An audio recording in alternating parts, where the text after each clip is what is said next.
Hello,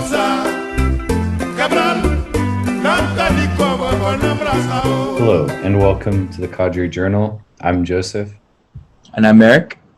And today, on what would have been his 98th birthday, we're doing a short discussion and introduction to the theories and life of Amilcar Cabral, who was the leader of the PAIGC of Guinea-Bissau. So to begin, Merrick, I don't know if you want to give us a bit of an introduction to Guinea-Bissau itself, the conditions in which Amilcar Cabral was raised and began his fighting. For sure. So Guinea-Bissau and Cabo Verde, where Amilcar Cabral's parents were from originally, were both at one point Portuguese colonies, originally colonized in the 18th century, part of the wider African Portuguese colonies, which included Angola and Mozambique. Portugal had a very large interest in Africa and had kept control over African countries and African land for a very long time, well after World War II. What makes Cabo Verde or Cape Verde different from a lot of other African nations was kind of this mixed heritage. They speak a Portuguese Creole, which is similar to the kind of Portuguese Creole they speak in Guinea-Bissau, which is unlike Angola and Mozambique, which has a more, you could say, a more Portuguese, in like Portuguese in the sense of the country, Portugal speaking. And Amilcar Cabral, his parents were originally from Cabo Verde, but he was born in Guinea-Bissau and grew up in a time when a lot of African people who were colonized by Portugal went to Lisbon to study. It was part of the larger Portuguese structure, which tried to keep the elite connected with Portugal in order to maintain the colonial holdings and to remain connected through people. And I think, Joseph, you have more to say about his time in Portugal. Yeah, definitely. And thanks for that introduction. So in 1945, he obtains a scholarship to go study agronomy in Lisbon. He is a student at the state-created the House of the Students of the Empire as an agronomy student, but there he founds the African Studies Center in 1948 in Lisbon, which is opposing the ruling dictatorship of Portugal at the time, and also promoting the cause of independence for the Portuguese colonies in Africa, which at the time were Mozambique, Angola, and Guinea-Bissau, and Cabo Verde, and Sao Tome and Principe as well. And while he was there, he met some fellow activists and fellow students who were from Portugal's African colonies, specifically Agostinho Neto and Eduardo Mondlane, who were respectively the leaders of the independence movements in Angola and Mozambique. And so you have this incredible coming together of three of the most important leaders of the independence movements in Portugal's colonies in Africa. And they're all strategizing and learning socialist theory together. And this is what Cabral would later call his 7 years in the metropolis of developing his theory and getting to intimately know the empire. From the interior, he learns about fascism in Portugal and its colonial policies. Then he goes in 1952. He's employed by the Colonial Forestry and Agricultural Civil Service. He conducts a comprehensive census of the country, and he literally travels to every village in the entire country, doing observations, learning about how the colonial structure of agriculture has deeply underdeveloped the country. And in this time as he's traveling around the entire country, he begins his work mobilizing the local populations. This experience, in his own words, provided him with ample opportunity to learn firsthand of the dire poverty and intense suffering of his people, especially in the countryside. And his experiences made him more determined than ever to find ways and means of working for the freedom of his country and delivering his people from the yoke of colonial bondage.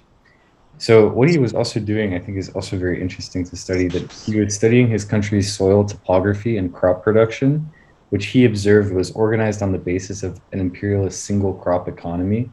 So he began, like he's writing and reporting about that fact that Guinea-Bissau, its agriculture is literally established to have one crop to export to Portugal.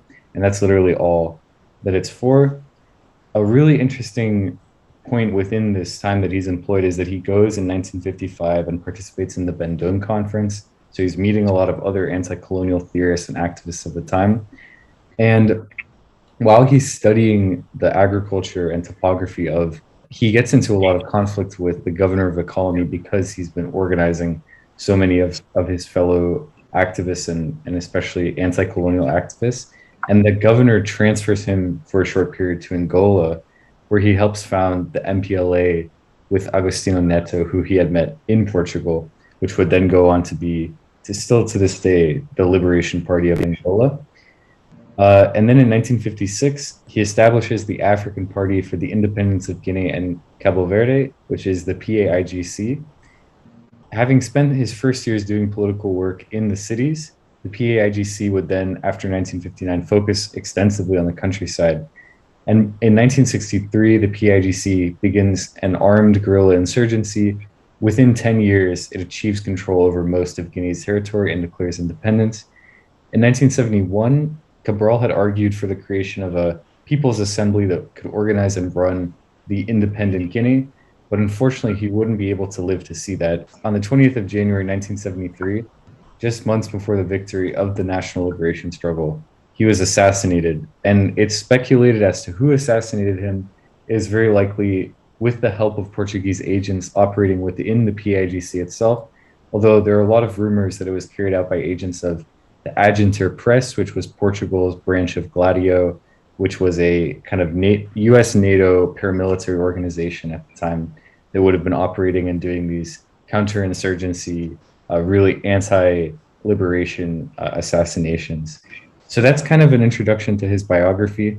We could talk a lot more about kind of the work that the PAIGC did in Guinea-Bissau, and that's a very interesting topic to look at their pedagogy, how they approached the revolutionary struggle. But I think we can transition to talking about two texts that we read from Cabral to talk about him today. So Merrick, if you want to begin with talking about the text you read, and then I'll go with mine. For sure.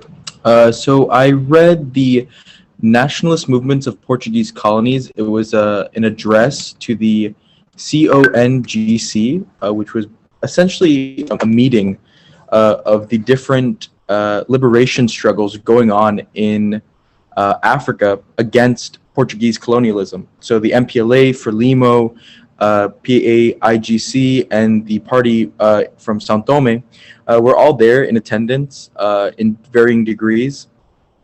And so Cabral talks a lot about the collective struggle that the African people who are fighting against Portugal are facing.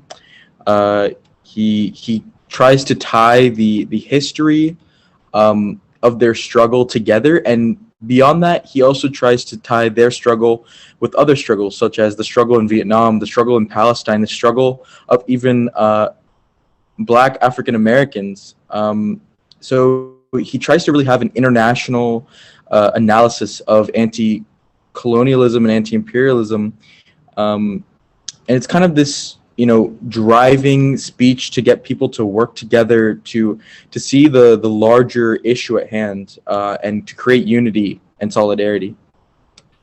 Awesome. And then I can talk a little bit about the text I read. I read probably Cabral's, I think, one of the pieces that he's most well known for, which is, it's entitled The Weapon of Theory, and it was delivered at the Tricontinental Congress in Cuba. So he begins the speech kind of making a reference to the fact that he's at the Tricontinental, I believe it was in 1966, that he's delivering the address.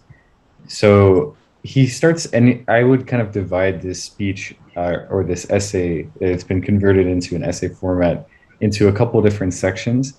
In the first, he's arguing about the fact that, and I would say that overall he's laying out what he calls the foundations and objectives of national liberation in relation to social revolution or to social structure.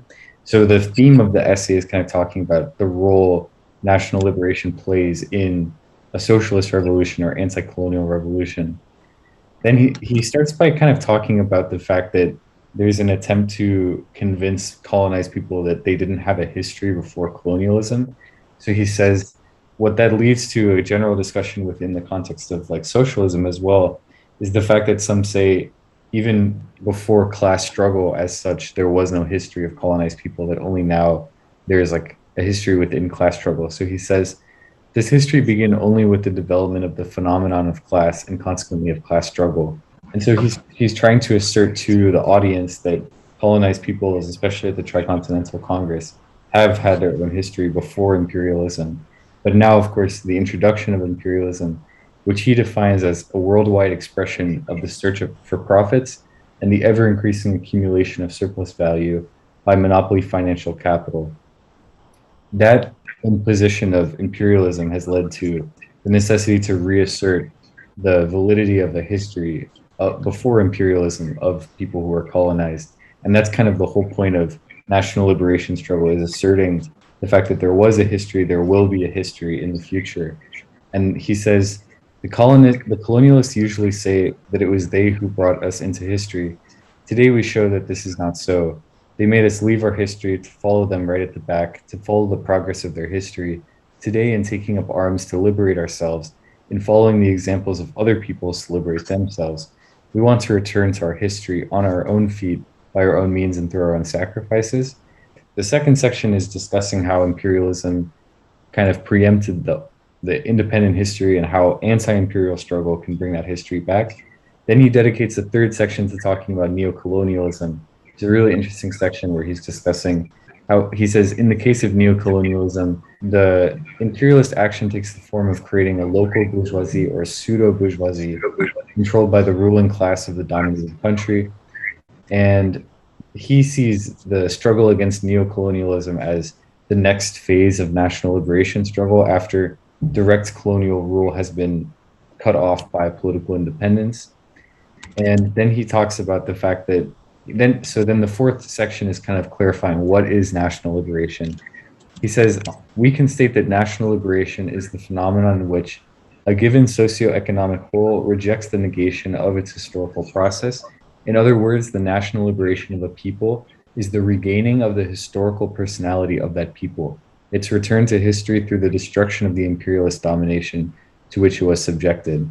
And one of the most interesting conclusions he comes to from this is saying that in order to fight imperialism and have this national liberation struggle, to make it progressive, you need to have an alliance of the peasants, the proletariat, as well as what he talks about in the fourth section, the section that I think a lot of people have discussed and had a lot of interesting opinions on, is he's talking about the concept of class suicide. That basically the petty bourgeoisie of the formerly colonized countries needs to commit class suicide, and instead of going naturally towards like their more bourgeois tendencies, they need to join with the peasantry and the proletariat and commit to revolting against neocolonialism. So on the topic of class suicide, he says, to retain the power which national liberation puts in its hands, the petty bourgeoisie has only one path: to give free rein to its natural tendencies, to become more bourgeois, to permit the development of a bureaucratic and intermediary bourgeoisie in the commercial cycle. That is to say, in order to negate the revolution, in order not to betray these objectives, the petty bourgeoisie has only one choice: to strengthen its revolutionary consciousness, to reject the temptations of becoming more bourgeois and the natural concerns of its class mentality, to identify itself with the working classes, and not to oppose the normal development of the process of revolution. This means that in order to truly fulfill the role in the national liberation struggle, the revolutionary petty bourgeoisie must be capable of committing suicide as a class in order to be reborn as revolutionary workers, completely identified with the deepest aspirations of the people to which they belong.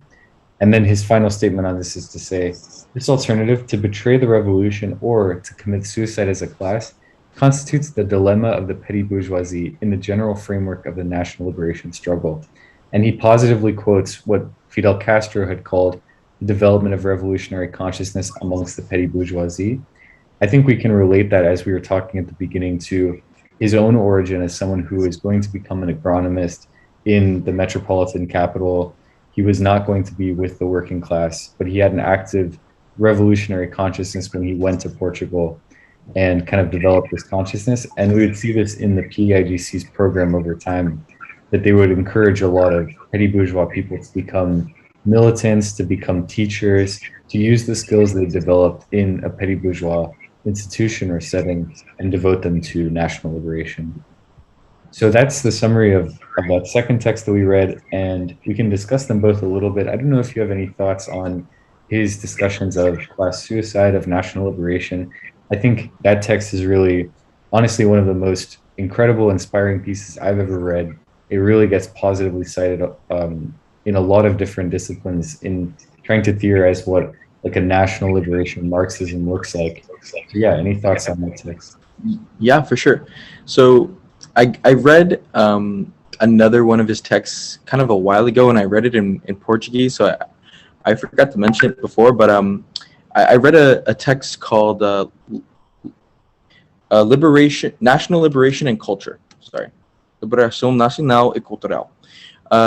And he talks when you started talking about kind of the way that imperialism affects people and affects like the way that a group of people moves forward. It reminded me of what he said.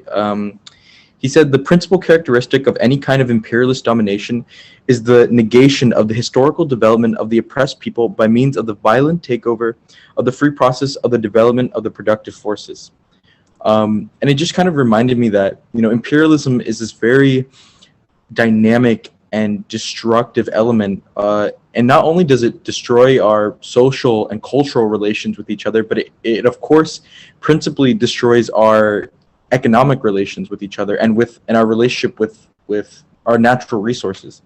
Imperialism doesn't only stop the progress of culture, but also the progress of the productive forces. You know, and so I think that when you read these texts, these variety of texts, you see that Cabral really has this very expansive idea of what imperialism is and what it looks like for oppressed people, for colonized people.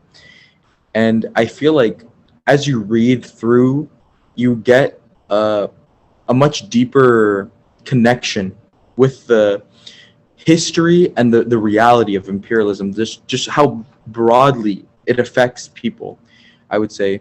I don't know if you have more to add on that, but that's just kind of what I was thinking, that break in history.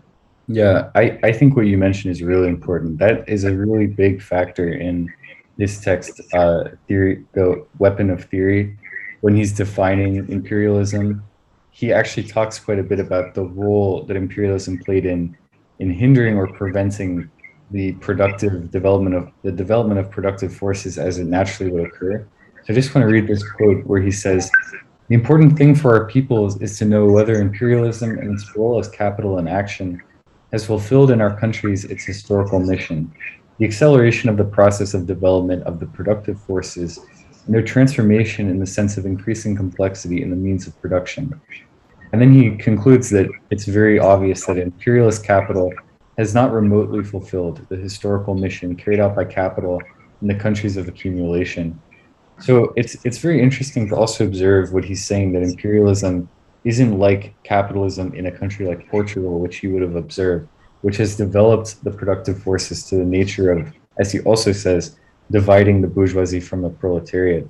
That's what even creates, in the context of a country like Guinea-Bissau, the nature of a group like the petty bourgeoisie that can play a rather large role in the post-colonial environment, or what he described as the neo-colonial environment, that these petty bourgeois people that would be someone like him, like well-educated students, bureaucrats, people who work for kind of civil service, who play a large role in the functioning of the state, a post-colonial or neo-colonial state, but oftentimes are more interested in serving the bourgeoisie or tending towards their bourgeois side rather than tending towards what we'd see as the petty or petit side of the working class. So his whole concept of class suicide is really based around the fact that the petty bourgeoisie only exists in such a large capacity in a country like Guinea-Bissau because imperialism has underdeveloped the country and creates this class that has a natural inclination towards the working class. But I think when he's discussing national liberation, he's also clear to say that while there could be a struggle against colonialism on a nationalist basis, that there's a broad, what he calls a horizontal alliance that stretches from the peasantry to the national bourgeoisie. In a neo-colonial situation where there's now a vertical structure of domination, that the national bourgeoisie oppresses the working class, the peasantry, and the petty bourgeoisie, there's less of a broad alliance, and now it has to be conducted. As he says, national liberation can only be a socialist process in a neo-colonial environment, and that's why he sees the struggle against neo-colonialism as the next step for socialist national liberation specifically. his analysis of imperialism is like something that's very great to read. I've been so happy to read through it. It reminds me a lot of like Andre Gunder Frank and how the kind of like way the world system, because Cabral really looks at the whole world, and like in the text that I read where he talks about, you know, the struggle in Palestine, the struggle in Vietnam, he sees imperialism as a global issue, and that the struggle for anti-imperialism is also a global issue and an issue of global solidarity. And you know, when he was in Portugal, you know, meeting with people from Mozambique, meeting with people from Angola, meeting with people from all over, you know, the colonies that Portugal has established, you know, but through the process of imperialism, you know, new forms of solidarity had been created. And I think that's like something that's very, very interesting to think about. Absolutely. And I think even something that really stands out to me is that we did a little bit of background reading, and hopefully it could be in a future episode to talk about the like revolutionary strategy of the PAIGC itself. One of the most interesting features of it is this kind of militant education program that they have. And like something that I know that's been discussed a little bit in different articles has been the fact that Amilcar Cabral's pedagogy very much inspired Paulo Freire later on, of kind of the approach of teaching and like how education can be a liberatory force within an anti-colonial struggle. So the pedagogy that they had was, you know, teaching children like in the same context as doing like a Portuguese class, and then they would also do like teach the kid the program of the PIGC itself. So like make it into like understandable language that you can teach the history of Guinea-Bissau and the program in very, you know, simple and straightforward pedagogy. So that's what's inspiring to read, is the fact that like you can have this kind of, as you were talking about, this kind of solidarity that he even saw when he was in Lisbon between Angolans, between Mozambicans and Guinea-Bissauans, of this kind of like connected in the like Lusophone Africa kind of connections.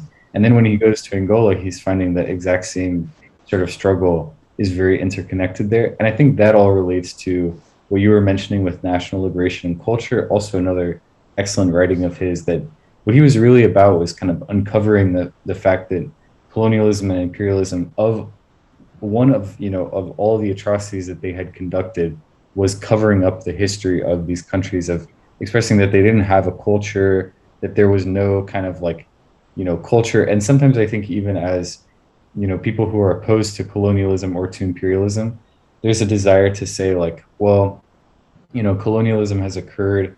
People just use French or Portuguese or English now. So that's how we have to engage things. But he was really about kind of like trying to revitalize, not trying to romanticize or idealize pre-colonial history, but trying to revitalize it and situate it properly within the context of struggle, while also concluding, like there's another good essay we'll talk about within the next week, which draws on his kind of like modernist philosophy, that he talks a lot about the fact that you couldn't go back to a kind of like idealized pre-colonial situation. And that's why you see like his desire to engage with Portuguese even as a language is a product of his kind of like ability to recognize what unites people in a sort of modern world, while also trying to reconcile that with revitalizing national liberation as a process to revitalize culture and history itself, which are quite incredible.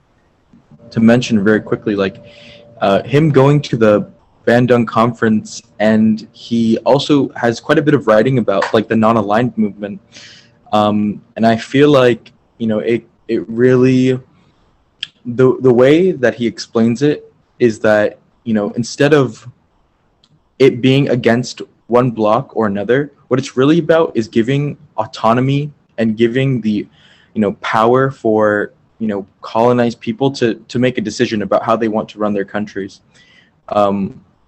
And just the fact that he is interested in Bandung and interested in, you know, how these different, you know, colonized, formerly colonized, semi-colonized peoples can, you know, interact, you know, together, and it, you know, it goes back to pedagogy, I think.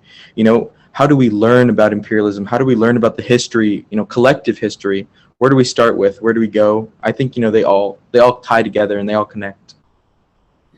Definitely. And I want to just draw out two last quotes that I think are really good to talk specifically about his pedagogy, because I think that's such a big part of his theory that we can't really ignore. So he has this incredible quote talking about the content of the conversations in the PAIGC education that he was conducting, where he says, telling the people that the land belongs to those who work on it was not enough to mobilize them, because we have more than enough land. Here's all the land we need. We had to find appropriate formulae for mobilizing our peasants instead of using terms that our people could not yet understand. We could never mobilize our people simply on the basis of the struggle against colonialism. That has no effect. To speak of the fight against imperialism is not convincing enough. Instead, we use a direct language that all can understand. Why are you going to fight? What are you? What is your father? What has happened to your father up to now? What is the situation? Did you pay taxes? Did your father pay taxes? What have you seen from those taxes? How much do you get for your groundnuts? Have you thought about how much you will earn with your groundnuts? How much sweat has it cost your family? Which of you has been imprisoned? You are going to work on road building. Who gives you the tools? You are bringing the tools. Who provides your meals? You provide your meals. But who walks on the road? Who has a car? And your daughter who was raped. Are you happy about that?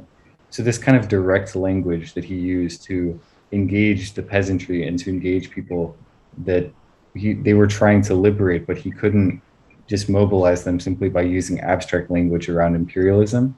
And then this final quote, which I think is incredible, from him in 1951. Whether in Cabo Verde or anywhere else in the world, education is the fundamental basis that underpins the work of the emancipation of every human being and the conscientization of mankind, not in relation to individual or class needs or conveniences, but in relation to the environment in which he lives, to the needs of the community, and to the problems of humanity in general. Today, education aims at the full realization of man without distinguishing race or origin as a conscious, intelligent, useful, and progressive being integrated into the world and his geographic, economic, and social environment without any sort of submission. For this, and because of this, the issue of education cannot be treated separately from the socioeconomic question.